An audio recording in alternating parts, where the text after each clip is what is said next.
Hindi alintana kay Nena ang pagod at init habang patuloy siyang naguhugas ng mga pinagkainan ng mga customer sa karinderya na pinagtatrabahuhan niya. Dinarayo ang karinderyang ito kaya naman simula pagbukas pa lamang hanggang sa oras ng pagsara nito ay hindi nawawala ng mga taong kumakain. 8:00 pa lang ng umaga ay bukas na ang karinderya at ilang oras na ring nakatayo si Nena sa harapan ng lababo. Nanginginig man ang kanyang nanlalamig na katawan na walang tigil sa paghuhugas ay ni minsay hindi siya nagreklamo. Pagkatapos palayasin sa kanila para mabawasan ang mga bibig na palalamunin ng nanay at tatay niya, ay napilitang mamasukan si Nena sa kung saan-saan. Nakailang lipat na rin siya ng trabaho hanggang sa mapadpad siya sa mag-asawang sina Tibor at Amor na siyang may-ari ng karinderya. Tinanggap naman agad ng mag-asawang dalaga bilang tagahugas dahil sa dami ng kanilang customer. Inaamin ni Nenang mas malaki ang sinasahod niya sa paghuhugas lang ng mga plato kaysa sa pinagsamang kita niya noon sa iba pa niyang trabaho. Libre na rin siyang nakatira sa kwarto na nasa taas lang ng karinderya, kaya sobrang natuwa ang dalaga. Hindi niya inaasahan na sa kabila ng matamis ng ngiti ng mag-asawa sa harap ng ibang tao, ay mararanasan niya ang bagsik ng bigat ng mga kamay nito. Nena! Nena! Bakit wala pa ring mga plato? Alam mo na nga ang daming mga customer tapos ang kupad-kupad mo pa. Bilisan mo nga dyan! Eto na po, Aling Amor. Pasensya na po kung natagalan. Tapos na po ang mga ito kaya pwede niyo na po ulit gamitin. Aba naman! Nagbasag ka na naman ng plato! Wala ka na ba talagang matinong pwedeng gawin? Halika nga rito at naalibadbaran ako sa'yo! Itong bagay sa'yong haliparot ka! Palibhasa, inuuna mo pa ang humarot kaya hindi mo natatapos ang mga trabaho mo. Ano, ha? Hoy, babae! Hindi kita binabayaran para manira ng mga plato ko at kung ano-anong gamit dito sa karinderya. Umayos ka kung ayaw mong mapalayas. Tama na po! Patawarin niyo po ako, Aling Amor. Hindi ko po sinasadya. Anong hindi mo sinasadya? Ang lumandi sa mga customer o pagbabasag dito? Ang dami mo pang sinasabi, walang hiya ka! Hindi naman po ako nakikipaglandian. Tsaka hindi ko po sinasadyang basagin ang mga plato. Aray, Aling Amor, tama na po! Maawa po kayo sa akin, bitiwan niyo na po buko! Linisin mo yung sahig! Kapag may nakita akong natirang bubog, ipakakain ko sa'yo! Bilisan mo nga! Tapusin mo na rin yung mga hugasin, wala kang kwenta! Amor, bakit ka naman nagsisisigaw dyan? Naririnig ka ng mga customer sa labas eh. Baka gusto mo magsialisan sila dahil sa ingay niyang bunganga mo. Etong babaeng to ang bagal magtrabaho, ni hindi makapaghugas ang mabilis. Alam naman niyang marami nang nakapila na customer dun sa labas eh. Ano ba naman kasi yan, Nena? Paghuhugas na nga lang ng plato ang trabaho mo, hindi mo pa magawa. Halika nga rito, lumapit ka! Mang Tibor, hindi ko naman po sinasadya eh. Hindi ko na po ulitin. Gawin mo! Huwag mo sabihin! Halika, lapit! May papakita ako sa'yo. Opo, patawarin niyo po sana ako. Ayan! Sampalin mo kasi, Amor! Ganyan ka dapat magdisiplina! Isang beses sa sampal pero nanunuot para hindi niya makalimutan ang ginawa niyang kasalanan. Hindi mo kailangan sumigaw at baka isipin ng mga customer natin abusado tayong amo. Oo nga naman. Sige, sa susunod ganyan ang gagawin ko. Kaya ikaw, Nena, umayos ka kung ayaw mong lumipat yung mukha mo sa likod kapag sinampal kita. Huwag ka kasing makupad dyan. Maraming gustong pumasok dito Kung ayaw mo umayos, pwede ka namin palitan. Opo, pasensya na po kayo. Bibilisan ko na po ang trabaho ko. Yan! Dapat ganyan ang sinasabi mo at siguraduhin mo rin na kaya mong panindigan yung salita mo. Hala, bilis na! Ang aga-aga pa sumasakit ng lalamunan ko sa katangahan mo eh. Halika na sa labas, Amor. Kailangan mo pang harapin ang mga customer. Hindi natin pwedeng paghintayin ng matagal ang mga gutom na gutom nating customer. Oo, Tibor, ako nang bahala. Nena, umayos ka. Hinayaan ni Nenang umiyak ang sarili pagkatapos umalis ng kanyang mga amo. Pilit niyang pinapapaniwala ang sarili na ayos lang ang lahat. Ang mahalaga sa dalaga ay makaipon ng maraming pera para makapagsimula siya ng sarili niyang maliit na negosyo. Sa ilang buwan niyang pagtatrabaho sa mag-asawa, nasanay na siya sa ganitong pagtrato. Pero hindi niya pa rin mapigilang maiyak sa tuwing sinasaktan siya ng mga ito. Maliban na lang sa masasakit na salita at pisikal na pananakit sa kanya, ay wala naman ang iba pang problema si Nena. Tama naman ang sahod na binibigay sa kanya kahit wala siyang day off. Kahit papano ay nakakapagpahinga naman siya kapag maagang nauubos sa mga luto sa karinderya. Pagkatapos masabunutan at masampal ng kanyang mga amo, sinikap ni Nena na hindi na magkamali sa trabaho. Mas binibilisan niya ang paghuhugas at pagpupunas sa mga plato at baso, pati na rin ang mga kutsara at tinidor. Tiniis niya ang pangangalay ng kanyang mga binti at pagkahilo dahil sa gutom. Mahigit 6 na oras na si Nenang naguhugas, pero hindi pa rin siya nakakapagpahinga. Nena, hindi ka pa pwede kumain ng tanghalian. Rush hour pa kaya kailangan mo maghugas ng plato para may magamit ang mga customer. Sasabihan na lang kita dyan kapag pwede ka na kumain. Tsaka Nena, lagyan mo nga ng yelo yung pisngi mo. Ayoko may sabihin ng mga customer kapag nakita nilang namamagayan. Huwag mo kasing painitin ang ulo ko at ng asawa ko kung ayaw mo masaktan. Sige po, pasensya na po talaga. Ayan, ganyan ka lang dapat. Huwag ka nang sasabat-sabat, lalo na kay Amor. Opo, Mang Tibor. Hoy Nena, eto pang mga hugasin. Bilisan mo dyan at kailangan ko ng maraming bowl para lagayan ng sabaw. Libre ang sabaw natin dito, kaya maraming nanghihingi. Bilis na! Opo. Nena, baka mamayang hapon ka na lang kumain. Mas lalo kasing dumadami ang mga customer eh. Kaya mo, ipagtatabi kita ng ulam at kanin mo mamaya. Salamat po. O Nena, huwag mong kalimutan linisin ang lababo bago ka kumain mamaya. Magwalis ka rin ng sahig at punasan mo ang mga mesa at upuan. Naku, malaki ang sinasahod mo dito kaya ayoko makarinig ng kahit anong reklamo sa'yo ah. Tsaka, bumili ka na nga lang pala ng ulam at kanin mo dyan sa labas kasi wala nang natira para sa'yo. Ha? Pero sabi po ni Mang Tibor. Wala na nga. Binigay ko na dun sa mga huling pumunta dito para kumain eh. Wala nga naman na hindi ko sila pakainin. Gutom na ang mga yun at galing pa sa malayo. O eto, iyon na ang 20 na to. Bumili ka na lang ng 10 pisong kanin at ulam mo dyan sa mga kalapit karinderya. Siguradong marami pa silang natitirang pagkain. Dahil sa atin halos lahat ng mga customer pumupunta eh. Oo nga. Naku, pasalamat nga sila dahil doon ka na sa kanila bibili. Ala, bilisan mo na dyan at uuwi na kami. Tsaka huwag mong kalimutan na magsara ng karinderya. Mamayang madaling araw nandito na kami ulit para maghanda ng lulutuin. Huwag mo rin susubukan na pumasok dun sa bodega. Malilintikan ka talaga. Naiintindihan mo naman siguro na ayaw namin magkaproblema sa mga sangkap na ginagamit namin sa pagluluto.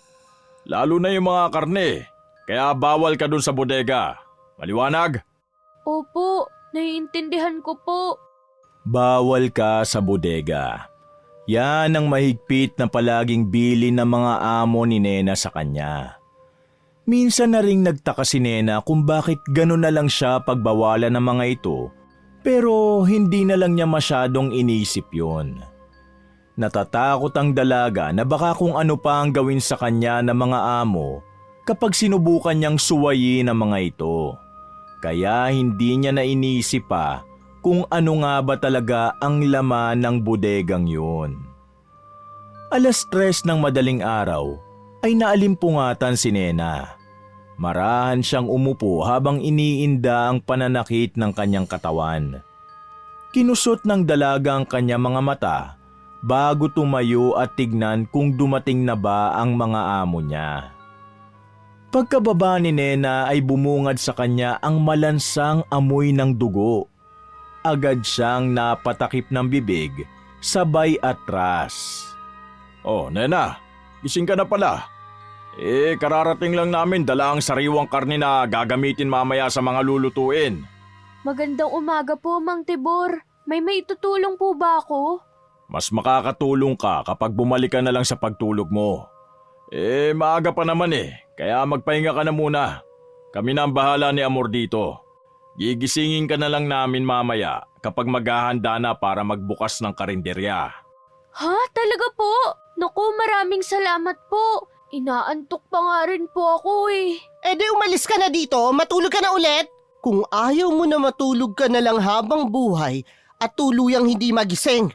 Opo, salamat po. Tawagin niyo na lang po ako kung kailangan niyo ng tulong. Sige, huwag ka munang bababa rito kapag hindi ka pa tinatawag ha. Maliwanag ba? Sige po, pahinga lang po ako. Pagkatapos siyang payagan ng mga among magpahinga, ay nakatulog pa ng ilang oras si Nena. Sa sobrang pagod niya, ay kulang pa rin ang kanyang pahinga. Pero naisip niyang mas mabuti na yung nakakatulog pa siya kesa hindi na talaga. 7:00 ng umaga nang may kumatok sa pinto ni Nena. Agad naman siyang nagising at bumangon. 1 oras bago magbukas ang karinderya, ay tumutulong si Nena para hugasan ang mga palanggana at balde na pinaglagyan ng karne na gamit sa mga putahe na niluto ng kanyang mga amo. Pagkatapos niyang maghugas ng mga yon, ay sunod naman niyang huhugasan ng mga kaldero para makapagluto pa ng ibang putahe ang kanyang amo. Nilagang karne ng baka ang pinakamabenta sa kanilang karinderya. Pero hindi rin nagpapahuli ang dinuguan na laman loob ng baboy na sinunda naman ng adobo, afritada, kaldereta at menudo. Kakaiba ang timpla ng mga luto ni Mang Tibor, kaya hindi na nagtataka si Nena kung bakit dinarayo talaga ang kanilang karinderya. Hindi rin tinitipid sa mga sangkap ang mga putahe nila sa karinderya, nakitang-kita naman sa laki ng mga hiwa ng mga karne. Nena, heto na ang first batch ng mga pinagkainan ng mga customer. Hugasan mo na agad para hindi ka na matambakan dyan. Opo, Aling Amor. Tsaka nandyan na naman yung kalandian mo. Naku, Nena, pag talaga nahuli kitang nakikipag-usap na naman sa lalaking yon, habang nasa trabaho ka pa ay mag-asawang sampay talagang aabutin mo sa akin. Kaya umayos ka. Ho? Wala naman po akong kalandian, Aling Amor. Sino po bang tinutukoy niyo? Che! Anong wala? Ano naman sa tingin mo ang ginagawa niyang si Ernesto? Dito yan kumakain araw-araw mula agahan hanggang hapunan. Tsaka siya pang naghahatid ng pinagkainan niya dito sa likod. Naku, mahuli ko lang kayo na may ginagawang milagro dito. Kakalbuhin talaga kita sa harap niya. Aling Amor, wala po kaming relasyon ni Ernesto. Mabait lang siya sa akin pero yun lang po yun. Hindi naman siguro magkakagusto ang isang katulad niya sa akin. Walang relasyon? Sa ngayon siguro, oo. Pero umamin ka nga, nililigawan ka ng lalaking yon, di ba? Ho? Hindi po, wala pong ganun. Kaibigan lang po talaga ang tingin ko kay Ernesto. Ay naku, Nena, basta hindi ka pwede makipaglandian sa mga customer. Baka mamaya nagdadala ka pala ng lalaki dito. Umayos ka kung ayaw mong malagot ka kay Tibor. Opo, hindi naman po ako nagdadala ng kahit sino dito Amor, ano na naman yan? Sinabi ko na sa'yo na huwag kang magsisisigaw, di ba? Hayaan mo na makapagtrabaho si Nena. Paano ba naman kasi nandito na naman si Ernesto? Nako, Tibor ha, duda ako dyan sa kanila ni Nena. Baka ginagawa nilang tagpuan tong karinderya pag walang ibang tao. Hoy Nena, narinig mo naman siguro ang sinabi ni Aling Amor mo ha? Huwag kang magdala ng kahit na sino dito. Tandaan mo, pinatira ka lang namin dito sa karinderya para hindi ka na mahirapang umuwi sa inyo pagkatapos ng trabaho. Ginawa namin yon kasi gusto ka namin pagkatiwalaan. Huwag mo naman sana sirain ang tiwala namin sa iyo, Nena. Kapag nagdala ka ng ibang tao dito, hindi natin masisiguro kung may masamang motibo ba sila o ano. Tsaka yung bodega, ha? Importante na hindi makapasok ang kahit sino man doon. Dahil baka may mga masamang hangarin sila at gusto nilang sirain ang negosyo namin. Pangako, Mang Tibor, wala akong dinadala na kahit sino dito. Tsaka wala din po akong balak gawin yun. At hindi rin po ako lumalapit sa bodega. Aba, dapat lang, no? Ikaw na nga yung binigyan ng magandang trabaho at libreng tirahan tapos mga abuso ka pa. Dapat lang talaga na sundin mo ang mga sinasabi at bili namin sa'yo, Nena. O siya, bilisan mo na ang paghuhugas dyan nang makapagpahinga ka naman kahit saglit. Alam mo naman siguro na makakapagpahinga ka lang kapag wala ng laman niyang lababo. Opo, maraming salamat po. Hindi kita maintindihan. Bakit ba ang bait mo dyan sa babaeng yan? May gusto ka ba sa kanya, Tibor? Ano bang pinagsasasabi mo, Amor? Parang anak na natin niya si Nena. Huwag mo kasing masyadong kawawain, baka umalis yan. Alam mo naman sigurong siya lang ang masunurin sa lahat ng mga nagtrabaho sa atin. Ilang buwan na siya rito at hindi pa rin niya sinusuway ang utos natin na huwag pumunta sa bodega. Oo na nga lang. Oh, ano pang tinatayo-tayo mo dyan, Nena? Balik na sa trabaho! Opo. Hindi mapigilan ni Nena ang mapangiti dahil sa narinig. Namimiss niya na rin kasi ang kanyang pamilya at kahit madalas siyang pagalitan at sakta ng mag-asawang amo, ay masaya siya dahil kahit papano'y tinuturing siyang anak ng mga ito. Naisip ni Nena na kapag naging mas masipag pa siya sa trabaho, ay gaganda pa ang pakikitungo sa kanya na mag-asawa. Rush hour ulit at halos hindi makaalis si Nena sa lababo. Panay ang balik ni Aling Amor sa kanya para ihatid ang mga hugasin. Todo hugas naman si Nena para hindi na siya masigawan pa ng amo. Nasa kalagitnaan ng dalaga ng trabaho nang may bumulaga sa kanya. Sa gulat ay nabitiwan niya ang hawak na baso. Ay palaka! Ernesto, bakit nandito ka? May kailangan ka ba?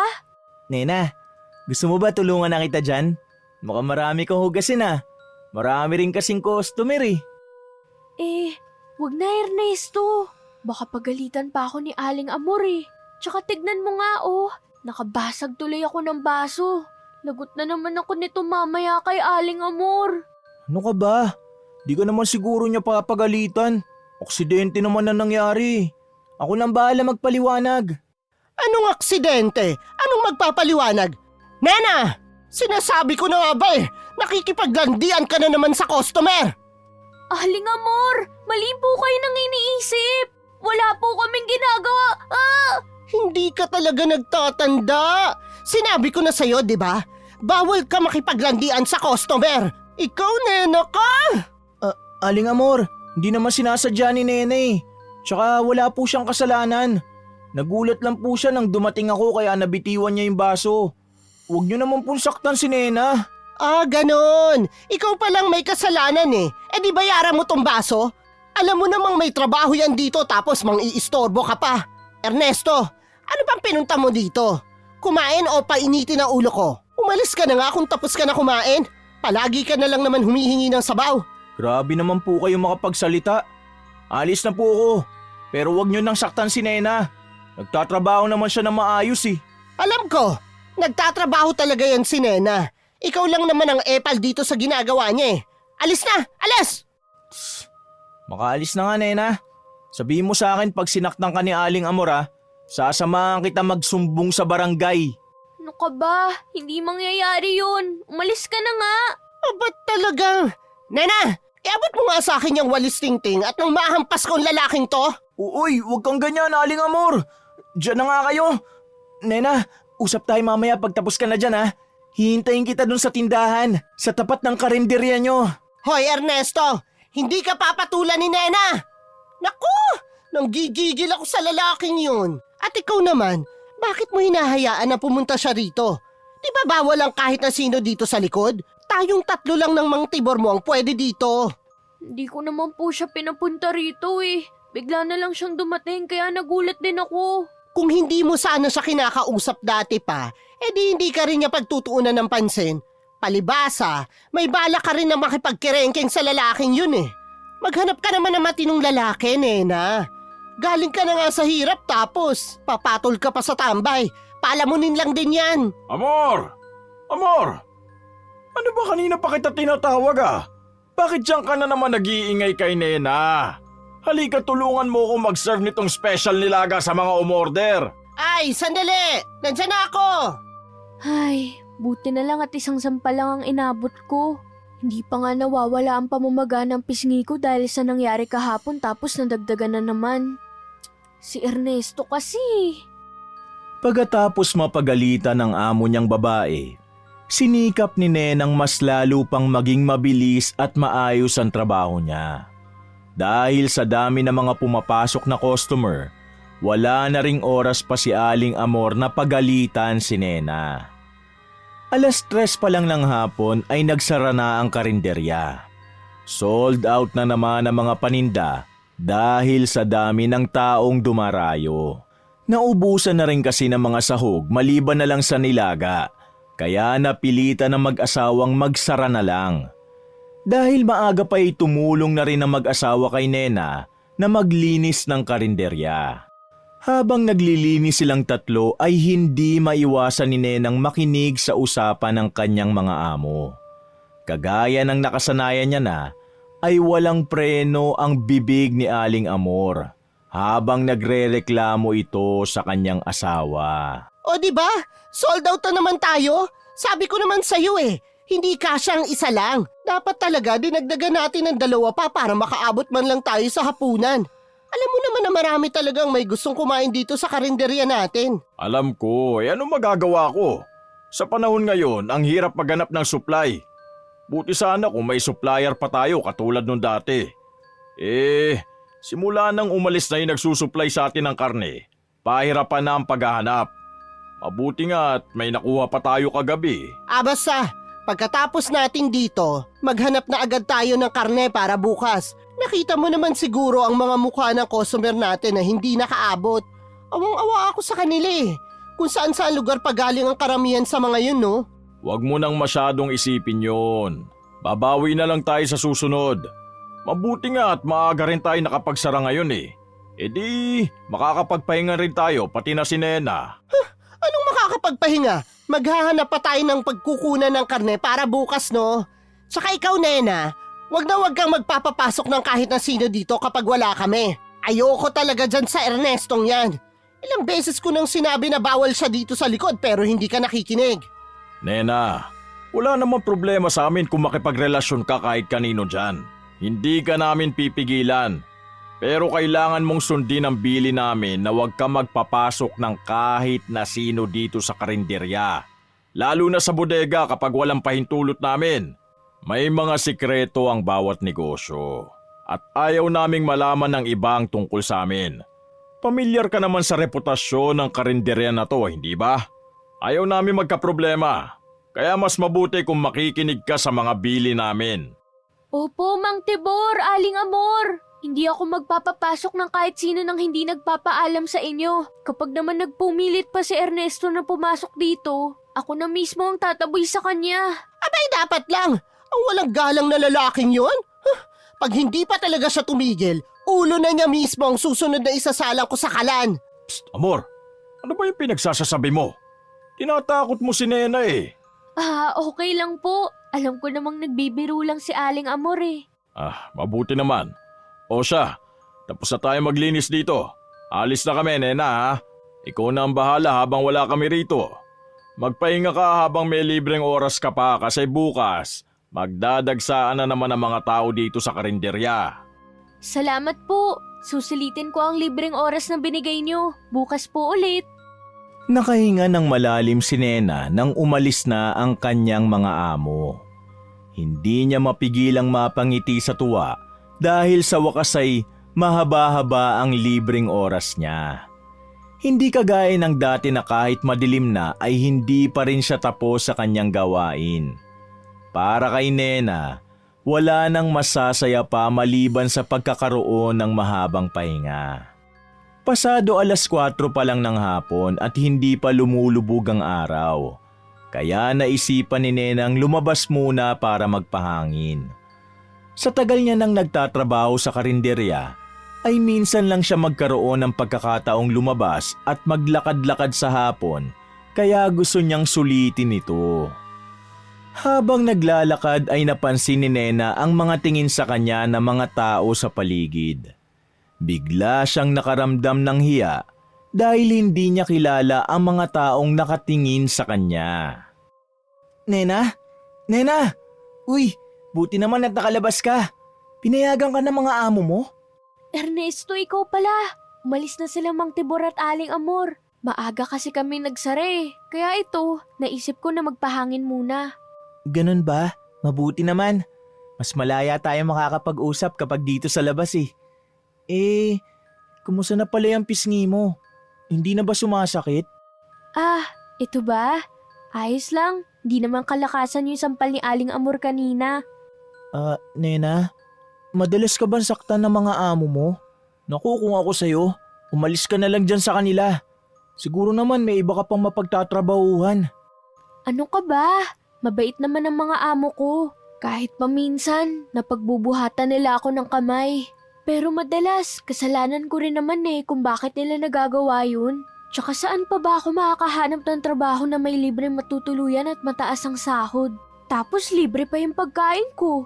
Lalo na kapag maraming itinabi si Mang Tibor. Ay, pero pagtapos kita makitang sampaling kanina, hindi ko mapigilan masaktan para sa'yo. Pasensya ka na rin pala, Nena. Nang dahil sa akin, napagalitan ka pa tuloy. Tsaka, naiinis ako kay Aling Amor sa ginawa niya. Pero wala man lang ako magawa para maipagtanggol ka. Baliw! Huwag mo nang alalahanin yun. Tsaka naiinis din sa'yo si Aling Amor, no? Ang sabi pa nga niya kanina, isasalang daw niya sa kalanyang ulo mo kapag hindi ka pa tumigil sa kakapunta dun sa likod kapag oras ng trabaho ko. Tss, bahala siya dyan. Pero, ibig bang sabihin nun, pwede akong pumunta sa'yo kapag hindi oras ng trabaho mo? Hoy! Hindi rin pwede, no? Mahigpit na bilin sa akin nila Mang Tibor na huwag magpapasok ng kahit na sino sa karinderya. Lalo na ikaw. Bawal. Bakit naman? Gusto lang naman kita makausap para mas lalo pa kita makilala eh. Ewan ko sa'yo, Ernesto. Basta, bawal ka dun. Masyadong nalibang si Nena sa pakikipag-usap sa binata. Hindi niya namalayang gumagabi na pala. Ang mahigpit niyang paalala kay Ernesto na bawal siya nitong puntahan at kausapin sa tuwing nagtatrabaho ay nauwi sa tawanan nilang dalawa. Masayang kausap si Ernesto kaya naman hindi maiwasan ni Nena na mawili rito. Kung hindi pa umambon ay baka mas lalo pang nagtagal ang pag-uusap ng dalawa. Dali-dali naman na nagpaalam si Nena kay Ernesto bago ito tumakbo pabalik sa karinderya. Hindi maalis ang ngiti ng dalaga nang makauwi na siya hanggang sa may nagsalita mula sa kanyang likuran. Ganito pala ang itsura ng karinderya kapag walang tao. Nakakapanibago lalo na't nasanay akong punong-puno ng customer ang bawat sulok nito. Ernesto, bakit ka nandito? Hindi ba't sinabi ko bawal ka rito? Oo, kalma lang. Wala naman dito ang mga amo mo eh. Tsaka tignan mo, ang lakas ng ulan sa labas. Di mo naman siguro ako papaalisin habang hindi pa tumitila ang ulan, di ba? Naku, pag nalaman to ng mga amo ko, lalo na ni Aling Amor, lagot ako. Bakit mo kasi ako sinundan eh? Pwede naman kasi na umuwi ka na lang sana sa inyo. Ayos lang yan, di naman ako magtatagal eh. Gusto ko lang naman siguruhin na makauwi ka ng ligtas. Gusto mo pala akong maging ligtas, bakit mo ako sinundan? Baka mapatay pa ako ni Aling Amor kapag nalaman niya. Hindi naman niya malalaman kapag hindi mo sasabihin eh. Tsaka, makakaasa ka sa akin dahil hindi ko rin sasabihin. Ano, ayos ka na ba? Basta, wag mo na ako ulit susundan dito. Umalis ka na kapag hindi na umuulan na. Oo na, ikaw naman. Parang hindi tayo magkakilala. Gusto lang naman kita makasama pa eh. May sinasabi ka ba? Wala. Kinakausap ko lang ang sarili ko. Oo nga pala, Nena. Hindi ka ba natatakot pag mag-isa ka lang dito? Huh? Bakit naman ako matatakot? Wala naman sigurong manloloob dito, no? Tsaka wala naman sila makukuha rito. Nakikita mo naman, walang kalaman-laman itong karinderya ngayon. Wala nga, pero nandito ka naman. Hindi mo pa ba nababalitaan? Maraming nawawala ngayon. Nung isang araw nga may nawawala na naman bata sa kabilang baryo. Ilang beses na rin yun nangyari. At kahit nakaronda na ang mga tanod sa gabi, hindi pa rin tumitigil ang pagkawala ng mga bata. Yung iba nga ang sabi pa ng magulang nila, nasa kwarto lang naman at natutulog nang huli nilang nakita bago nawala. Tinatakot mo lang ako eh. Tumigil ka nga dyan, Ernesto. Hindi totoo yung sinasabi ko. Kaya nga nag-aalala ako sa'yo kasi mag-isa ka lang dito. Paano na lang kung ikaw nang isusunod ng mga nangunguha ng bata? Hindi naman siguro. Tsaka hindi naman na ako bata. Hindi tayo nakakasiguro. Kung pwede nga lang na samahan kita palagi eh. Hay nako. Ernesto, sinabi ko naman sa'yo, di ba? Bawal ka rito. O siya, mukhang hindi naman na umuulan. Ambon na lang yan, kaya pwede ka nang umuwi sa inyo. Tsaka huwag kang mag-alala. Ikakandado ko naman yung mga pinto at bintana dito eh. Sige na, umuwi ka na. Basta, huwag kang magdadalawang isip na sumigaw kapag kailangan mo ng tulong ha. Nasa tabi lang naman yung bahay namin eh. Magkalapit lang tayo. Ha? Diyan ka nakatira sa katabing bahay? Oo, hindi ko ba nasabi dati? Sa katunayan nga magkatapat lang yung bintana natin. Kung gusto mo ng kausap, mag-aagis ka lang ng bato sa bintana ko. Baliw. Bahala ka nga dyan. Di ko gagawin yan, no? Oh, uwi ka na. Baka mamaya may makakita pa sa'yong galing ka dito. Machismis pa tayo. Mas natatakot ako kay Aling Amor at Mang Tibor kaysa sa mga nangunguha ng bata. Nena, paano pala kung mga aswang yung nangunguha ng mga bata? Ibig sabihin lang nun, pwedeng tayo rin ang susunod na magiging biktima, di ba? Kaya mag-iingat ka rito lalo na kung mag-isa ka lang. Aswang? Naniniwala ka sa aswang, Ernesto? Hindi naman siguro totoo yun. Dati ko pa naririnig ang mga kwento tungkol sa mga aswang na yan eh. Pero wala naman talagang nangyayari, di ba? Hindi tayo nakakasiguro. Mas mabuti na yung handa tayo kahit anong oras. Kaya ikaw rin, Nena, magdoble ingat ka. Lalo na dyan sa mga amo mo. Alam mo ba, pang-ilan ka na sa mga nagtrabaho sa kanila. Di ko lang alam kung ano mga nangyayari sa mga naunang nag-apply dito. Marahil umalis na para maganap ng ibang trabaho. Pero sabi naman ng iba, baka raw na biktima ng aswang. Nawala rin kasi sila na parang bula. Sige alis na ako. Mag-iingat ka. Palipat-lipat ng posisyon si Nena sa kanyang pang-isahang kama. Pero hindi pa rin siya dinadalaw ng antok. Laman pa rin ang isipan niya ang mga sinabi ni Ernesto bago ito umalis. Hindi man niya masyadong iniisip ang tungkol sa mga nawawalang bata at aswang. Pero tumatak naman sa isipan ni Nena ang tungkol sa mga dating nagtatrabaho sa mag-asawa niyang amo. Naisip ni Nena na baka kagaya niya'y pinagbubuhatan din ng kamay ng mag-asawa ang mga dati nilang katulong sa karinderya. Hindi malayong naglaya sa mga ito nang walang paalam dahil minsan na rin niyang naisip na umalis. Pero dahil wala rin siyang ibang mapuntahan sapagkat hindi na siya pwedeng umuwi sa kanila, tiniis na lang ni Nena ang pananakit sa kanya ng mga amo. Marahil ay hindi alam ng iba katulad na lang ni Ernesto ang buong kwento. Kaya nasabi nilang naglaho na parang bula ang mga ito. Lagpas hating gabi na at hindi pa rin makatulog si Nena. Napamulat siya ng mga mata matapos siyang makarinig ng ingay mula sa baba. Maingat na bumaba sa kama si Nena at dahan-dahan niyang binuksan ang pinto ng kanyang kwarto. Marahan siyang bumaba sa hagdan na gawa sa kahoy para silipin kung dumating na nga ang kanyang mga amo. Madilim ang paligid dahil hindi binuksan ng mga ito ang ilaw. Aminado naman si Nena na mga amo nga niyang pumasok dahil naamoy niya ang pamilyar na malansang amoy na marahil ay galing sa karne na dala nila. Halalagot! Hindi pa ako nakakatulog pero nandito na sila. Aga naman yata nila. Siguro marami silang nakuhang supply ng karne kaya agad silang pumunta rito para ihanda ang mga lulutuin mamaya. Tiba-tiba na naman tayo nito, Tibor. Mabuti na lang at marami pa rin pasaway ng mga bata. Kung hindi nga pasaway ang mga to, hindi tayo makakahuli ng marami. Marami namang mga pakalat-kalat dyan sa labas. Pero wala pa rin makakatalo sa karne ng mga bata. Kakaiba ang lasa nito at malayo pa sa sakit. Samantalang ang karne naman ng matatanda ay matigas na at minsan may kung ano-ano pang dalang sakit. Ikaw naman kasi, sino bang nagsabi sa'yo dati na kumuha ka ng supply ng mga babae na nagtatrabaho sa club?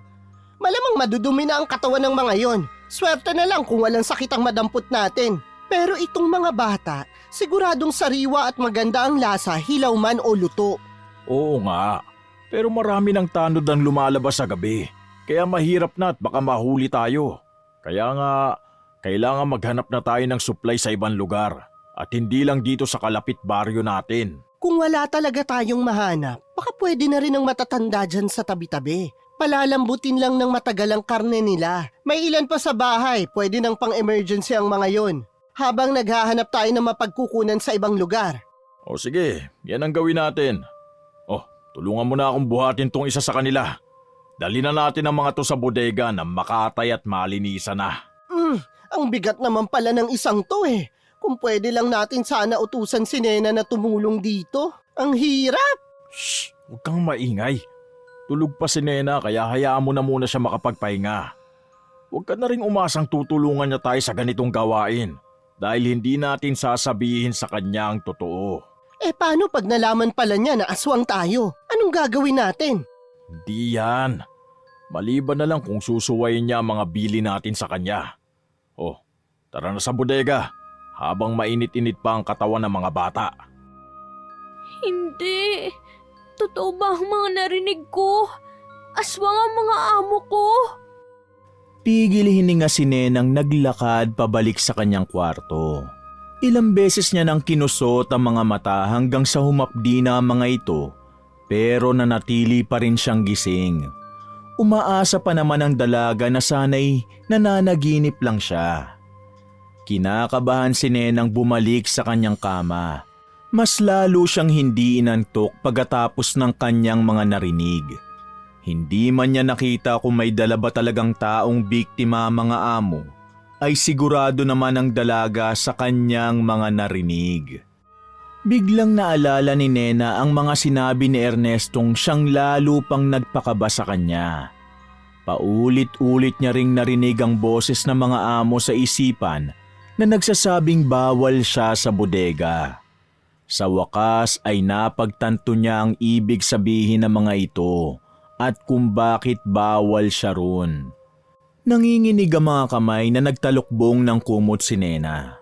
Tinakpan niya ang magkabilang tenga at mariin na pumikit. Naisip niyang maswerte pa siya dahil hindi siya ang kinakatay ng mga amo.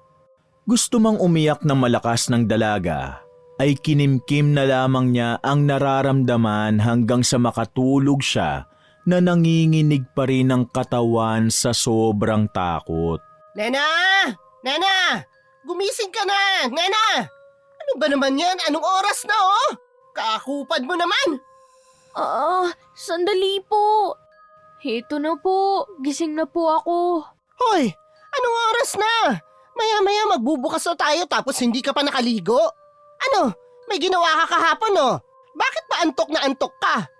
Ano po kasi, nahirapan po ako makatulog kagabi. Hindi ko rin po alam kung bakit. Oh, ano pang hinihintay mo dyan?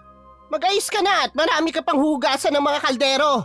Nakakuha kami ni Mang Tibor mo ng maraming supply kagabi. Kaya marami na naman siyang lulutuin ngayon. Dapat umayos ka para hindi na kailangan maghintay ng mga customer ng matagal para makakuha ng plato na gagamitin. Dali na! Opo. Nena, ugasan mo na rin yung malaking kaldero ha. Diyan ako magluluto ng espesyal na dinuguan. Tapos na akong maghugas at maghiwa ng mga laman loob na gagamitin. Kaya tamang-tama lang ang gising mo. Bilisan mo lang kasi baka mamaya mag-ingay na naman si Amor. Alam mo naman na ayoko na maingay dito sa kusina. Sige po. Matagal na rin simula nung nakatikim ka ng luto kong dinuguan ano. Marami-rami ang lulutuin ko ngayon kaya kung gusto mo, ipagtatabi kita. Ha? Wag na po. Hindi naman po ako mahilig sa ganyan eh. Aba, hindi ka ba nasasarapan sa luto ko, Nena? Hindi naman po sa ganun. Ano po ba? Laman loob po ba ng baboy yan? Ay, oo naman. Ano pa ba sa tingin mo? Salamat na lang po. Nagda-diet po kasi ako kaya magugulay na lang muna ako ngayon. Ano ka ba? Ang payat mo na nga tapos magda-diet ka pa. Mas bagay sa'yo kapag malaman ka. Kaya huwag ka na mahiya. Ipagtatabi kita ng ulam para matikman mo naman ang specialty ko. Hindi na natapos ni Nenang pakinggan ang sinasabi ng amo at agad na siyang tumakbo sa likod para magsuka. Maluha-luha ang mga mata niya habang pinupunasan ang gilid ng kanyang bibig. Hindi niya lubos maisip na karne ng tao ang ginagamit ng mga amo sa mga niluluto nila. Pero kagaya ng inaasahan niya, hindi naman aamin ang mga ito. Biglang nakaramdam ng awa at konsensya si Nena sa mga taong dumadayo sa karinderya na mag-asawa. Gusto man niyang sabihin ang totoo sa mga ito, ay nakasisiguro siyang walang maniniwala. Hindi niya rin alam kung kaya ba niyang panagutan ang gagawin niya kung sakaling magsusumbong siya sa mga otoridad. Nena, anong tinutunga-tunga mo dyan? Hindi ba't inuutusan ka ni Mang Tibor mo na maglinis ng kaldero? Isa pa talaga, mapipingot na kita. Napipiko na talaga ako dyan sa katamaran mo, ha? Umayos ka! Opo, sandali lang po. Huhugasan ko na po yung kaldero. Pagkatapos mo dyan, isunod mo na rin itong mga nakatambak na hugasin dito sa lababo. Bumili ko ng bagong plato, 3 dosena yan. Hugasan mo na rin para madagdagan ng mga ginagamit natin. Sige po, Aling Amor. Ako na po ang bahala sa mga hugasin. Aba syempre, trabaho mo yan. O siya, ako nang magpupuna sa mga mesa at mag-aayos ng mga upuan. Pagkatapos mo dyan, tulungan mo rin ako dito. Naririnig mo ba ako, Nena? Opo, Aling Amor. Oh, Nena, tapos na ba ang pinapahugasan ko sa yung kaldero? Nakahanda na lahat ng lulutuin ko. Kailangan ko na lang yung kaldero.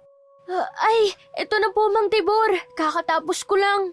Nena, sa susunod pakibilisan mo pa kasi marami nakapila na gawain O siya, tapusin mo na yung pinapahugasan sa ni Aling Amor mo. Ilang minuto na lang magbubukas na tayo. Naiintindihan ko po.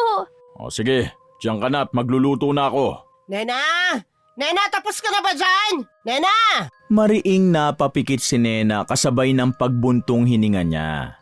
Tahimik niyang sinunod lahat ng utos sa kanya ng mga amo. Sa dami ng pinapagawa sa kanya, ay halos wala na siyang pagkakataon na isipin pa ang ibang bagay, katulad na lang ng kanyang natuklasan tungkol sa mag-asawa. Pagod na pagod si Nena nang magsara ang karinderya. Kagaya ng dati, naubos lahat ng mga luto nila kaya maaga pa silang nagsara. Wala ring natira kaya nagpasalamat ang dalaga na hindi niya na kailangang kainin ang itatabi sana sa kanyang ulam. Pagkatapos niyang marinig na karne ng tao palang niluluto ng mag-asawa, ay tuluyan ang nawala ng ganang kumain ang dalaga. Pinipilit lang niya na huwag magsuka sa harap nila sa tuwing may nakikita siyang tira-tira na buto at balat sa mga plato na hinuhugasan niya. Pagkatapos magsara ng karinderya, ay agad ding nagpaalam ang mag-asawa para maghanap daw ulit ng supply. Tsaka lang nakahinga ng maluwag si Nena noong makaalis na ang mga ito. Psst! Psst, Nena! Uy! Pansinin mo naman ako! Ernesto, anong ginagawa mo rito? Nakita ko kasi na umalis na yung mga amo mo kaya pinuntahan kita. Bakit pala ganyan na mukha mo? Pagod na pagod ka siguro, no? Gusto mo ng ice cream? Salamat na lang pero wala akong gana Tsaka, hindi pa ako nakakakain ng maayos. Kaya baka sumakit lang ang tiyan ko dyan sa ice cream. Anong hindi ka pa nakakain? Hindi ka ba pinapakain nila Aling Amor? Pambihira. Pagkain na yung binibenta nyo tapos gutom ka? Ernesto, pwede bang wag mo nang banggitin yung panindang pagkain sa karinderya? Masyado nang masakit ang tiyan at lalamunan ko. Sa kakasuka. Oh, bakit ka naman nagsusuka? Huwag mo sabihin panis yung pagkain na binibigay sa'yo ng mga amo mo. Hindi. Hindi lang talaga ako kumain ng pagkain na niluto nila. Sino ba namang masisikmunang kumain kapag nalaman mong karne ng tao yung mga yun? At hindi karne ng baka o baboy. Anong sinabi mo? Ha? Wala. Ano bang narinig mo sinabi ko? Sinabi mo karne ng tao ang niluluto nila sa karinderya. Anong ibig mo sabihin? Wala yun, no? Baka na mali ka lang ng dinig. Umalis ka na nga. Hindi. Alam ko yung narinig ko, Nena. Bakit mo nasabi yun? May nangyari ba? Hindi. May natuklasan ka ba? Wala. Ano ba, Ernesto? Umuwi ka na nga lang sa inyo. Pagod ako. Kaya iwan mo na lang ako dito. Sabihin mo muna kasi kung ano yung problema, Nena. Halata naman na kanina ka pa napapatulala eh. Ilang beses na rin kitang tinawag pero hindi ka sumasagot. Kung hindi pa kita nilapitan, baka hindi mo ako napansin. Ano ba kasi yun? Magkaibigan naman tayo, di ba? Pwede mo namang sabihin lahat ng problema mo sa akin. At baka malay mo, makatulong pa ako sa'yo. Marahas na napasinghap si Nena. Walang ano-ano'y napaiyak na lamang siya sa harap ng binata. Hindi niya alam kung saan siya magsisimula o kung maniniwala ba si Ernesto sa sasabihin niya. Pero nakakasigurado si Nena na malapit na siyang masiraan ng bait sa tuwing nakikita niya ang mga amo at naaalala niya ang amoy at lasa ng mga pagkain na niluluto ng mga ito. Ilang beses na ring natikman ni Nena ang mga luto ng amo sa tuwing binibigyan siya ng mga ito. Mas nakakatipid kasi si Nena kapag kumain siya ng tira-tirang ulam na minsay nanggagaling pa sa kaldero na pinapahugasan sa kanya. Hindi naman kasi niya akalain na gawa sa karne ng tao pala ang mga ulam na yon. Dahil na rin sa tinding takot at pagkalito, ay paputol-putol na kinwento ni Nena kay Ernesto ang nangyari nung nakaraang gabi. Hindi mapigilan ng dalaga na umiyak, lalo habang pinagdidiinan niya na karne ng tao at laman loob ang mga nasa menu ng karinderya. Nang matapos niyang ikwento ito sa kaibigan, ay sabay pa silang nasuka. Sigurado ka ba dyan sa mga narinig mo, Nena? Sigurado ako, Ernesto. Kung gusto mo ng patunay, wala ako noon. Pero nakakasiguro ako. Nasa loob lang ng bodega ang ibang parte ng katawan ng mga taong niluto ng mga amo ko. Ang ibig bang sabihin nito, sila ang mga nangunguha ng mga batang nawawala sa Karatig Baryo? Hindi lang ako sigurado. Pero baka nga may kinalaman sila dun. Nasabi ko naman sa'yo, di ba? Tuwing madaling araw o hating gabi sila pumupunta rito. Dala nila ang supply ng karne na lulutuin nila. Nagtataka ako dati kung bakit hindi nila ako pinapatulong sa tuwing darating sila ng madaling araw. Akala ko nun mabait lang talaga sila sa akin. Kaya hinahayaan nila ako matulog na muna hanggang umaga. Mabait sa'yo? Saan banda? Di ba hindi ka nga pinagpapahinga ni Aling Amor tapos panay pang utos sa'yo? Baka ayaw lang talaga nila na tumulong ka kasi hindi naman baboy ang kinakatay nila, kundi tao pala. Mga walang hiya, mga halimaw. Ernesto, hinaan mo lang ang boses mo. Baka may makarinig sa'yo niyan. Hindi pa naman tayo sigurado eh. Tama, hindi pa tayo sigurado. Kailangan natin ng malakas na patunay. Kailangang makita natin ang laman ng bodega. Pero, hindi ba delikado tong gagawin natin? Tsaka baka malaman nila na sinusubukan natin buksan ang bodega. Akong bahala. Nasaan ba ang bodega? Itinuro ni Nena kay Ernesto ang bodega na nasa likod ng karinderya. Natigilan ng dalawa nang makita ang malaking bakal na nakaharang sa pintuan nito. Hindi pa man sila nakakalapit, ay sapat na ang nakaharang na bakal para iparating sa kanila na imposibleng buksan ang bodega. Maganda ang pagkakagawa ng bodega. Matibay din ito dahil gawa sa semento. Walang kahit isang bintana ito, kaya tanging sa pinto lang pwede dumaan pagpapasok o lalabas man. Napatakip ng ilong si Nena nang makalapit sila sa pinto ng bodega. Hindi man malakas pero may nahagip na malansang amoy ang dalaga. Nagtaka naman si Nena kung saan ito nanggagaling kaya minabuti niyang sundan ang amoy para malaman. Tumigil si Nena sa likod ng bodega kung saan may mga bakas ng bagong tambak na hukay. Napayuko ang dalaga nang may napansin siyang mahabang buhok na nakahalo sa lupa. Hindi agad nakapagsalita si Nena. Hindi niya masabi kung buhok ba ng tao ito o kung ano ang nakita niya. Ang baho! Parang patay na hayop. Sa tingin mo ba, anong hayop ang pwede magkaroon ng ganyang kahabang buhok? Sa tingin mo talaga sa hayop yan? Mabuti sana kung hayop nga talagang nakalibing dyan. Paano kung hindi pala? Ernesto, umalis na tayo dito. Ayoko nang mas alamin pa ang ginagawa ng mga amo ko. Mas mabuti pa nga nung wala pa akong alam eh. Natatakot ako sa pwedeng mangyari sa atin. Sa oras na malaman nila na may ideya tayo, kung ano man ang ginagawa nila. Nena, paano kaya kung umalis ka na sa kanila? Kapag umalis ka na dito, ako na ang bahala magpatawag sa mga pulis para mag-imbestiga. Hindi mo naman kailangan madamay pa eh. Ano sa tingin mo? Sinabi ko na sa'yo, Ernesto. Wala na akong babalikan. Hindi ko alam kung ano mangyayari sa akin kapag umuwi ako sa amin. Hindi ko rin alam kung papaalisin ako basta-basta ng mga amo ko. At mas lalong ayoko na madamay ka pagkatapos kong sabihin sa'yo lahat ng nalalaman ko. Pero hindi ka ligtas. Sa tingin mo ba, hahayaan ka na lang nila sa oras na mapagtanto ng mga amo mo na alam mo na ang totoo nilang pagkatao? Malabo rin na papaalisin ka nila ng ligtas dito, Nena. Naalala mo naman sigurong sinabi ko tungkol sa mga dating nagtatrabaho dito sa karinderya, di ba? Naglaho sila na parang bula. At ayoko na mangyari rin yun sa'yo, Nena.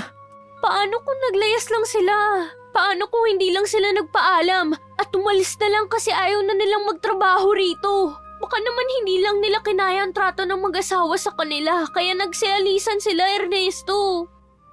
Paano naman kung isa na pala sila sa mga nakalibing dito sa kinatatayuan natin? Ha, Nena?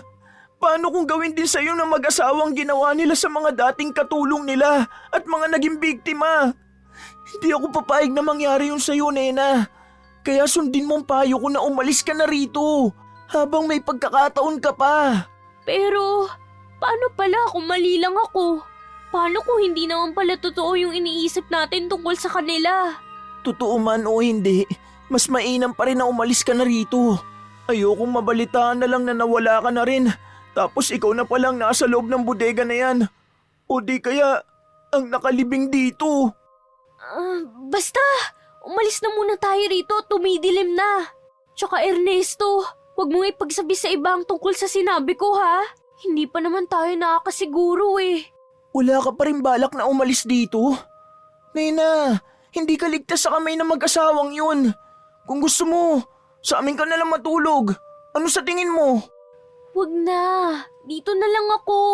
Hindi naman siguro sa akin gagawin ni Mang Tibor at Aling Amor yun kapag nakatikom lang ang bibig ko. Tsaka hindi pa rin tayo nakakasiguro. Baka nagkamali lang din ako nang narinig kagabi. O sige, sabihin na natin na baka nga nagkamali ka lang ng dinig. Pero hanggat hindi natin nakikita ang laman ng bodega, hindi talaga natin malalaman ang totoo. Salamat pa rin dahil naniwala ka sa mga sinabi ko. Kahit na wala naman akong sapat na patunay. Siyempre naman, kaibigan kita eh. Basta, ipangako mo sa akin na aalis ka dito kapag nanganganib na ang buhay mo. Gagawin ko rin lahat ng makakaya ko para malaman ang buong katotohanan. Ayokong mapahama ka, Nena. Ayoko rin na mapahamak ka. Kaya sana huwag kang padalos-dalos sa mga desisyon mo, Ernesto. Huwag kang mag-alala. Kapag talaga aalis na ako rito, ikaw ang una kong pagsasabihan. Sige, mag-iingat ka. Sinasabi ko sa'yo, batuhin mo lang ang bintana na katapat ng bintana mo sa taas at pagbubuksan agad kita. Nagtawanan na lang ang dalawa sa sinabi ni Ernesto. Kaya nabawasan kahit kaunti ang pangamba nila. Matapos ang pag-uusap nilang yon, ay umalis na rin ang binata. Naiwan si Nena na agad namang pumunta sa kanyang kwarto para magpahinga na. Siniguro ni Nena na nakakandado ang pinto niya bago siya matulog. Hindi kagaya nung nakaraang gabi, agad na nakatulog si Nena dahil sa matinding pagod. Pilit man niyang nilalabanan ng antok ay wala siyang nagawa rito. Nanaig ang pagod niya sa katawan, kaya naman kahit marami siyang iniisip ay nakatulog pa rin ang dalaga. Pagsapit ng madaling araw ay muling nagising si Nena sa pamilyar na ingay sa baba. Muli siyang napuno ng pag-aalala.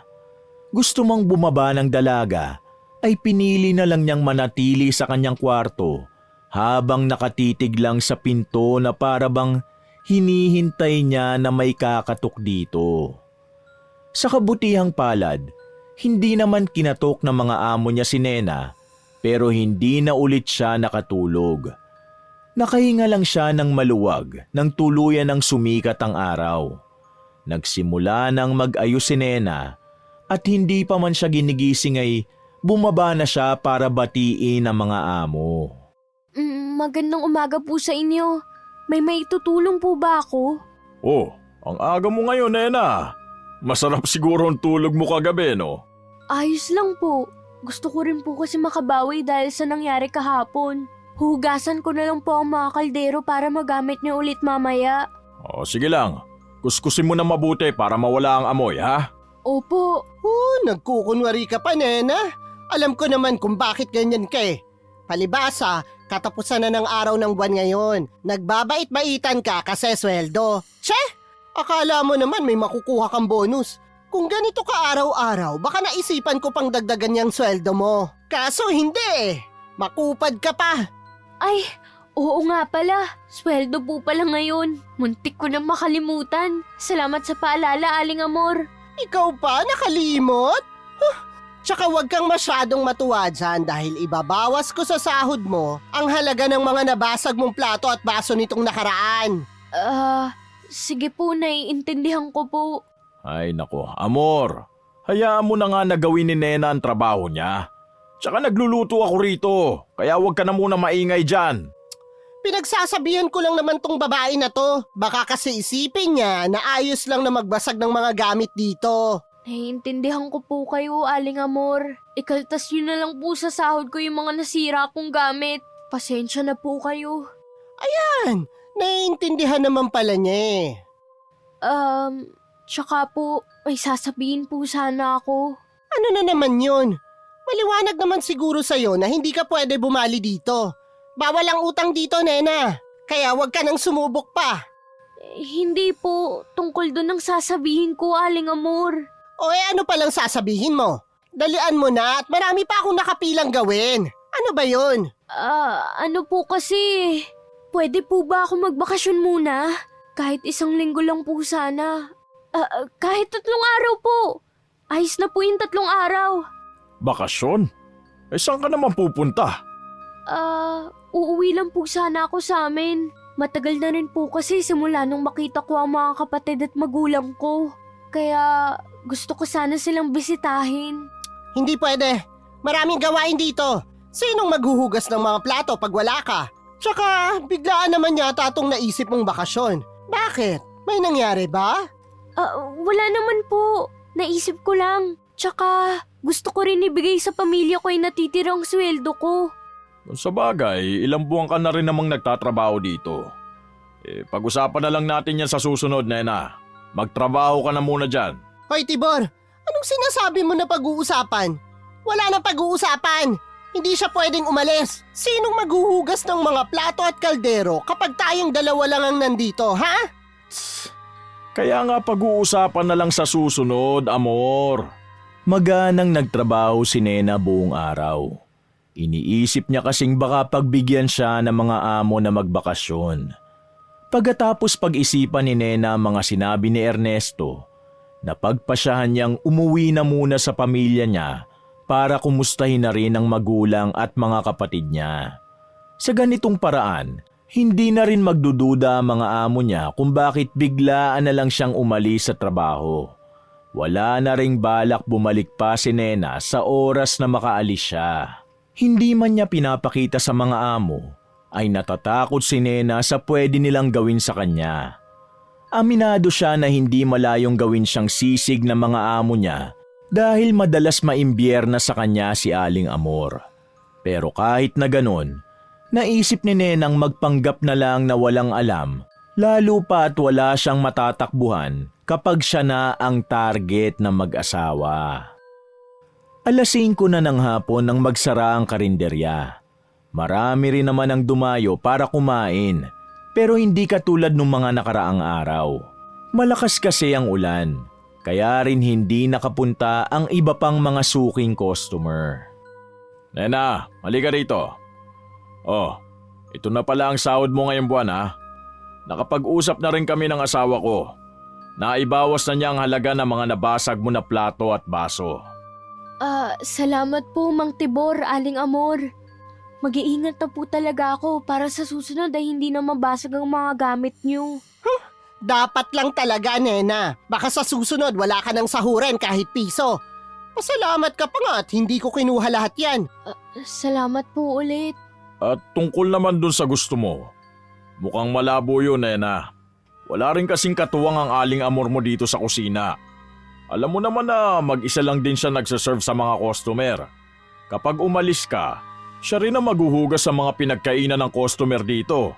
At hindi niya makakayanang gawin ang lahat ng yun. Ganun po ba?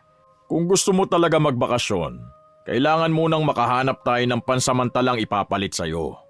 Pero hindi ka pwede magtagal doon, Nena. Teka, malayo ba yung sa inyo? Kung hindi naman masyado, baka pwede na rin yung 3 araw lang na bakasyon. Tapos bumalik ka rin agad. Ihahatid at susunduin ka na lang namin. Aha? Ay, nakakahiya naman po sa inyo. Tsaka malayo pa po yung sa amin eh. Hindi nyo na po ako kailangan ihatid. Bakit? Wala ka na bang balak bumalik dito? Dati naman ayos lang sa'yo na walang bakasyon. Tapos ngayon biglang gusto mo na? Nakakapagduda lang kasi, Nena. Mukhang gusto mo lang yatang umalis dito sa amin eh. Sabihin mo kung bakit. Hindi naman kulang ang sahod mo. Maliban na lang sa kinakaltas ko dahil sa mga binabasag mo na gamit. Gusto ko rin po kasi kamustahin ang mga magulang ko. Ilang taon na rin po kasi akong hindi nakaka-uwi sa amin eh. Kaya namimiss ko na po sila. Yun lang po talaga ang dahilan. Malaki nga po ang pasasalamat ko sa inyo dahil nakaipon ako kahit papano sa laki ng sinasahod ko dito. Bakit naman po ako aalis kung mas kikita ako kapag dito ako nagtrabaho, di ba? May katwiran naman si Nena, Amor. Ikaw, kung ano-ano na lang ang naiisip mo dyan eh. Huwag mo kasing takutin yung bata. Che! Sinong bata? Matanda na yung si Nena. Marunong na ngang makipaglandian eh. Bakit hindi mo sabihin kay Ernesto na siya na muna ang pumalit sa'yo para makapagbakasyon ka? Total, parang gusto naman niyang maghugas ng plato eh. Tsaka wala namang trabahong lalaking yan, di ba? Di mas mabuti na yung palitan ka muna niya dito. Yun ay kung papayag siya. Payag po ako. Ernesto? Anong ginagawa mo rito? Pasensya na po kung bigla na lang akong sumulpot. Narinig ko po kasi na nag-uusap kayo at nabanggit niyo ang pangalan ko. Hindi mo naman maririnig na nag-uusap kami rito sa kusina kung hindi ka na naman pumasok dito ng walang pahintulot. Pasensya na po talaga. Nagbabaka sakali po kasi ako na makita ko rito si Nena. Ibibigay ko lang po sana tong ice cream sa kanya. Nena, para sa ito. Salamat. Bakit nandito ka na naman? Sinabi ko naman sa'yo, di ba? Hindi ka pwede rito. Gusto lang naman kitang kamustahin eh. Sinasabi ko na nga be, pumupunta yung lalaking yan dito kapag wala tayo, Tibor. Kailan nyo pa ginagawa to, ha, Nena? Oho, ngayon lang po siya pumunta rito. Nena, alam mo namang ayoko sa lahat ng sinungaling. Pero sige, maniniwala ako sa iyo ngayon. Tungkol naman sa pagbabakasyon mo, papayag lang ako kapag may papalit nga sa iyo. Ako na lang po muna nga ang papalit kay Nena. Ano po ba ang kailangan kong gawin? Bago pa man mapigilan ni Nena si Ernesto, ay pumayag na ang mag-asawa. Ipinaliwanag ni Aling Amor ang mga dapat gawin ni Ernesto, habang si Mang Tibor naman ay mahigpit na pinagbili na ng binata sa mga bawal nitong gawin. Bago pa umuwi ang mag-asawa, ay kinausap nilang mag-isa si Ernesto. At inutusan naman si Nena na mag-ayos na ng mga gamit nito para sa pag-uwi. Hindi alam ng dalaga ang pinag-usapan ng tatlo. Nagulat na lang siya nang kumatok si Aling Amor sa kanyang kwarto at sinabing umatras si Ernesto at ayaw na nitong magtrabaho. Nakaramdam naman ng lungkot si Nena pero hindi niya rin masisisi si Ernesto. Bagsak ang mga balikat ni Nena na humiga na lang sa kama at umiyak. Makalipas ang ilang oras ay nagising si Nena. Hindi niya namalayan na nakatulog pala siya habang umiiyak. Nakaramdam siya ng pangangati sa lalamunan, kaya naisipan niyang bumaba para kumuha ng malamig na tubig. Mag-aalas 11 pa lang ng gabi nang tingnan ni Nena ang orasan. Babalik na sana siya sa taas pagkatapos niyang uminom nang mapansin niyang nakabukas ang ilaw sa likod ng karinderya. Biglang nakaramdam ng kaba si Nena, kaya dali-dali siyang lumabas para tignan kung nariyan pa ang truck ng mag-asawa. Nagulat siya nang makitang nakaparada pa nga sa labas ng karinderya ang sasakyan ng mga amo niya. Muling bumalik si Nena sa loob at tahimik naman na naglakad papunta sa likod. Napapigil siya ng hininga na mapagtantong bahagyang nakabukas ang pintuan ng bodega. Nanlaki ang mga mata ni Nena nang sumilip siya sa loob ng bodega. Sino bang mag-aakala na mismo pagkain na ang lalapit sa atin, Tibor? Sa wakas, makakapagpahinga rin ako ngayong gabi. Hindi na natin kailangan pa pumunta sa kung saan-saan para maghanap ng kakatayin. Salamat sa ambag mo ha, Ernesto. Mga walang iya kayo! Mamamatay tao! Aswang! Sino naman na nagsabi sa'yong pwede ka mag-ingay? Pasalamat ka't may natitira pang karne para sa mga lulutuin ko bukas. Kundi, baka kanina pa kita kinatay ng buhay. Oh, hindi pa rin natin siya kakatayin? Tibor naman. Akala ko ba hindi muna tayo uuwi kasi kakatayin na natin yan. Mamaya baka makatakas pa at magsumbong yan, ikaw din. Makakatakas pa ba to kung putol na ang mga binti niya? Ano Ernesto? Sabihin mo ang totoo. Paano mo nalaman na aswang kami ha? Sino-sino pa ang ibang nakakaalam tungkol dito? Ha? Wala akong sasabihin sa inyo! Ang sakit! Wala ka palang sasabihin ha? Si Nena, alam ba niyang tungkol sa amin? Engot yon at walang alam. Maliban na lang kung sinabi mo. Wag! Huwag niyong putulin ang binti ko! Maawa kayo! Sagutin mo muna ang tanong namin. Sino pa ang nakakaalam tungkol dito? Ha? Aray! Walang alam si Nena! Ako lang po ang nakakaalam! Wala lang iba! Mabuti naman kung ganon. Eh di ikaw lang ang kailangan namin hulihin. Tsaka dahil tamad ka at walang silbi, wala rin sigurong maghahanap sa'yo kapag nawala ka, di ba? Tibor, putulin mo na ang mga binti niya nang makauwi na tayo. Pagod ako at gusto kong magpahinga. Malaki naman yung katawan ni Ernesto. Baka pwede na sa nilaga at iba pang putahe sa susunod na araw. Hindi pa naman siya ganun katanda.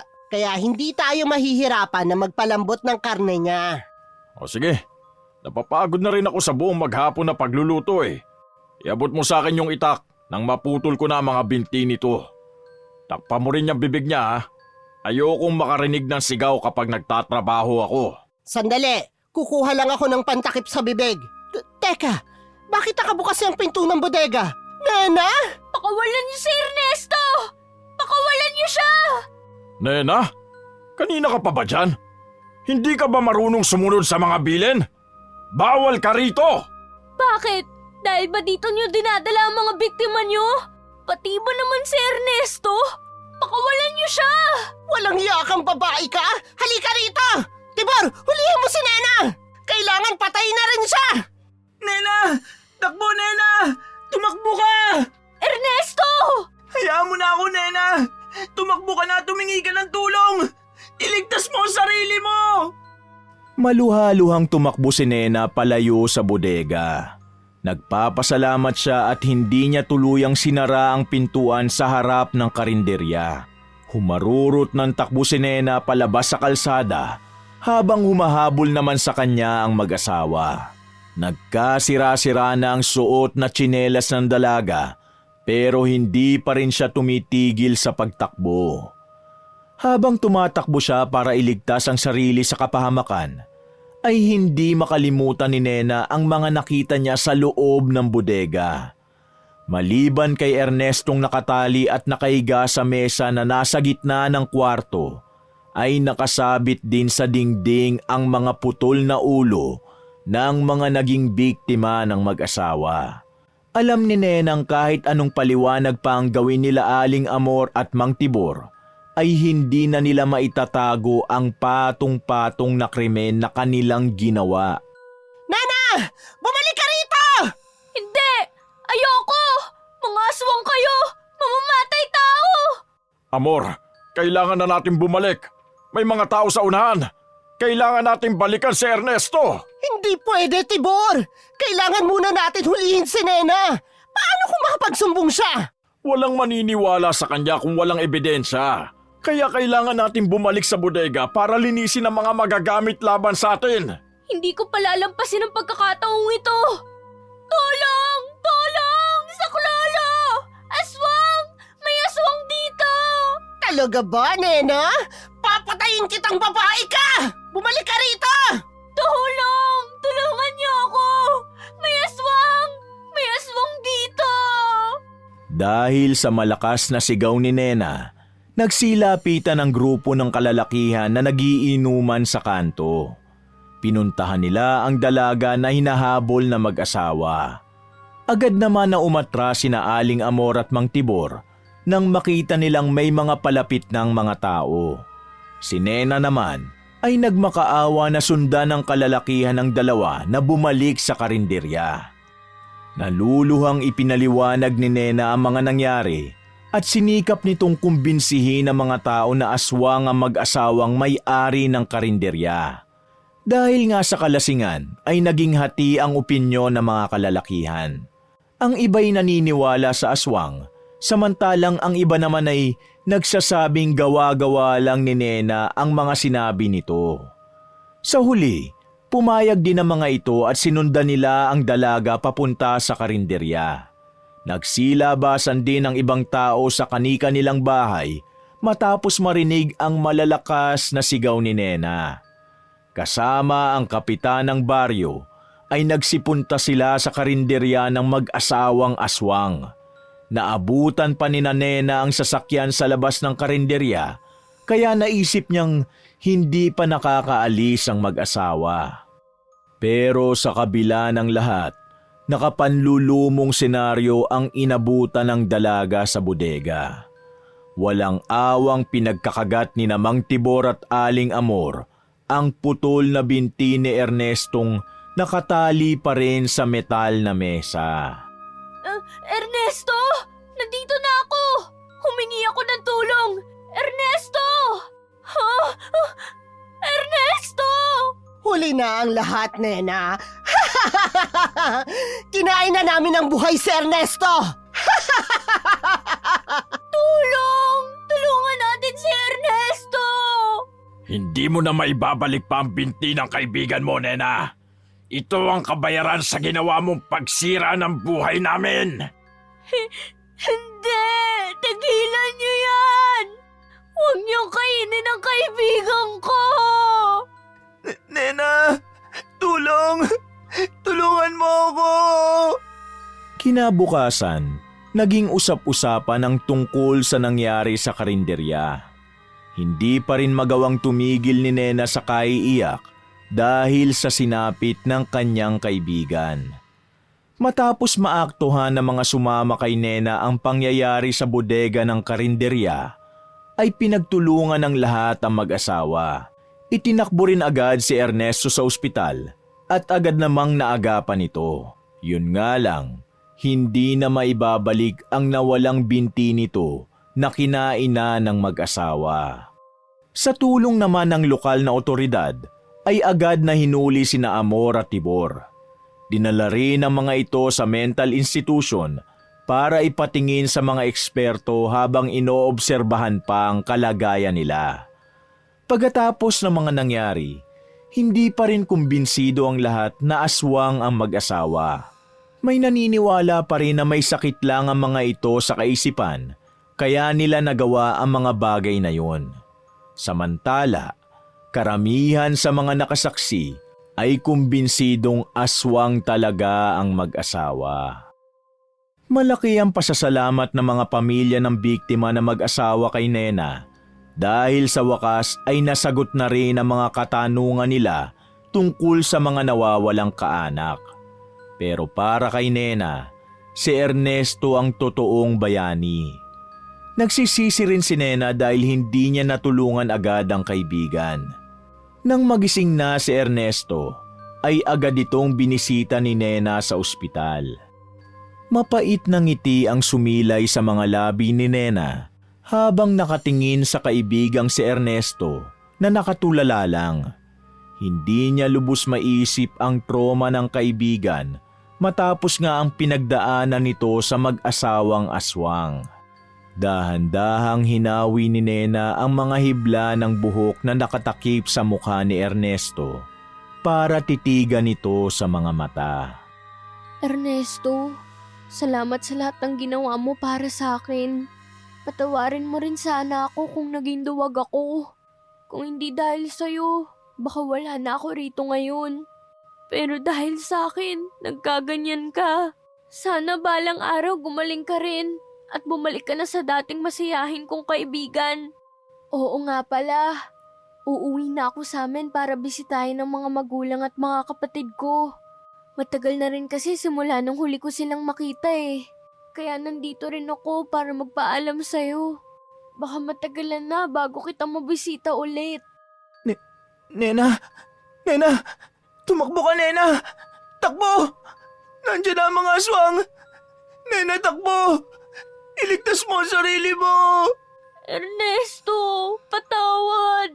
Patawarin mo ko, Ernesto! Nena, mabuti naman at ligtas ka. Salamat, Ernesto! Salamat sa'yo!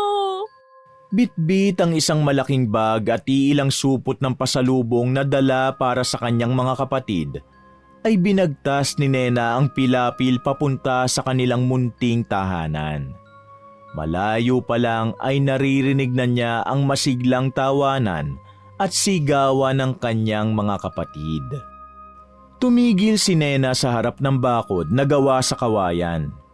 Hindi niya mapigilang mapangiti habang nakatingin sa mga batang nagtatakbuhan sa bakuran. Walang ano-ano'y napaluha na lang siya habang tahimik na nakatayo at nakatingin sa mga ito. Labis ang pasasalamat ng dalaga dahil nagawa pa niyang umuwi sa kanila pagkatapos ng mga nangyari. Nakalimutan na ni Nena ang lahat ng mga masasakit na salita na narinig mula sa magulang noong pinalaya siya ng mga ito. Sapat na sa kanya na muling makabalik at makita ang kanyang pamilya. Higit sa lahat, ayaw niyang maranasan ng mga kapatid niya na mamasukan sa kung kani-kanino at kung saan-saan kagaya niya. Natatakot si Nena na baka malasin ang mga ito at makatagpo ng aswang o mas malala pa na amo. Pagkatapos pahira ni Nena ang mga luha, ay marahan siyang naglakad palapit sa may kaedaran na rin na babae na naglalaba sa tabi ng balon. Ibinaba ni Nena ang kanyang mga dala bago batiin ang nakatalikod na babae. Nay, nakabalik na po ako! Wakas! Mga kapatid, naiibigan niyo ba ang ating kwento? Maraming salamat ha! Kung hilig niyo rin ang mga kwentong pag-ibig, pakisuportahan naman ang isa ko pang channel, ang Mr. Love Tagalog Story. At paki-comment na rin kung taga saan kayo, para naman alam ko kung hanggang saan umaabot ang mga kwento ko. Salamat uli!